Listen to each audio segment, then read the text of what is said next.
çok güzelim, çok da gözlerin karadır.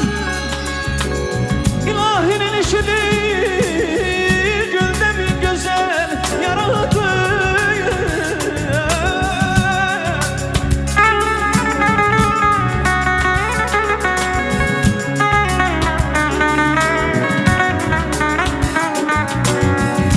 Bu canı istemerim, özge bir şeyim yoktur.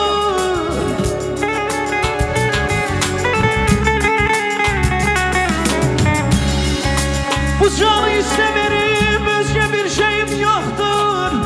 Ben aşık emneyim olsa benimki aşkaradır.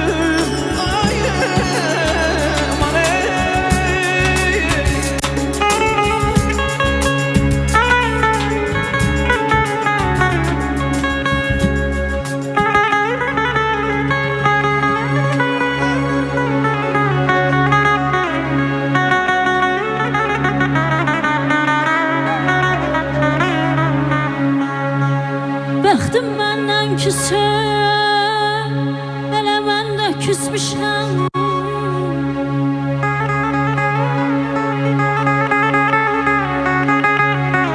Bəxtim məndən küsür, elə mən də küsmüşəm.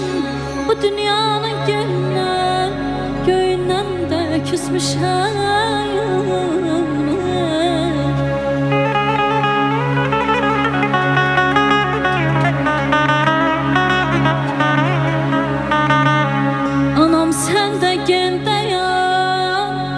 Get dərdimə gel dayan.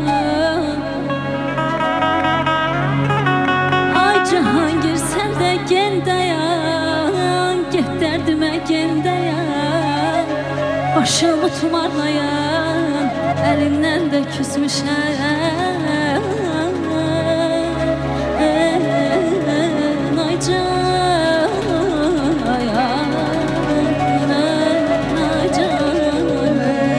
Ay Sevimli ceyran, derdinden dözebilirəm.